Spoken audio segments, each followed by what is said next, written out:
Thank you for tuning in to Core Media once again for a segment we call The Question No One Is Asking.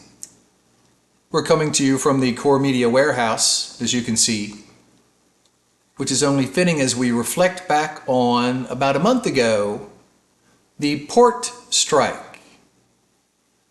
And I'm asking the question no one is asking. This segment is brought to you by Lessons in Lingo, a business manual of terms and concepts in the business community. Check it out. But if we reflect back here at Core Media, we do a lot of reflecting and a lot of thinking. So it's been about a month since the port strike, which only lasted 4 or 5 days. And in the research I've done, the White House got involved and brought pressure on the port operators and also tried to draw on their sense of patriotism and the hurricanes that just happened, and this would be terrible for a long strike to occur during a time of need for the country. And this outward pressure convinced the port operators to offer a large pay increase to the striking dock workers. And the question nobody's asking is, what was promised to the port operators? Because some of these port operators, from my research, they have some foreign ownership,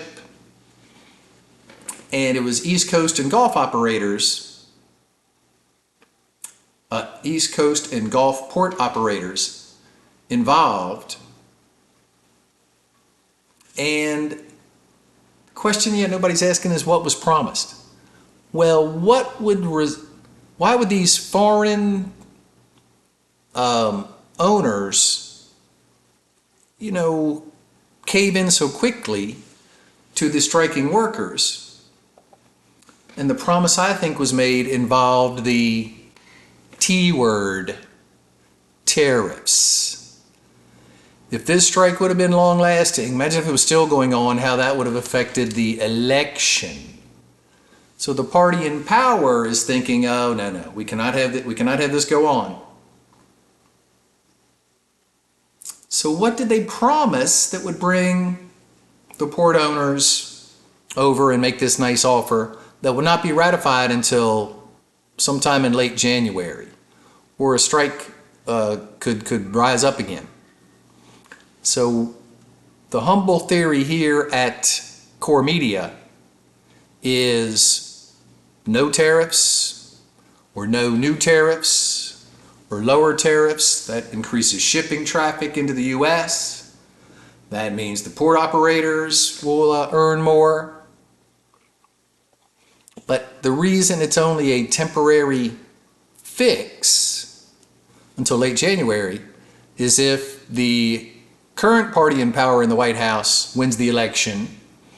Okay, we can follow through with our promise, and then we'll get a permanent, at least semi-permanent agreement between the dock workers and the port operators.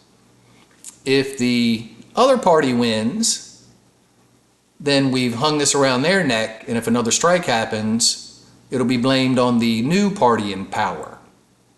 So this is not an election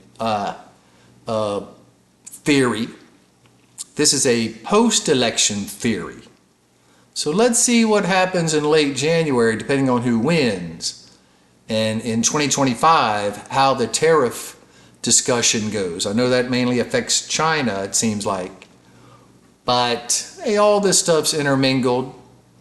So lower tariffs, good for the port operators because it increases shipping.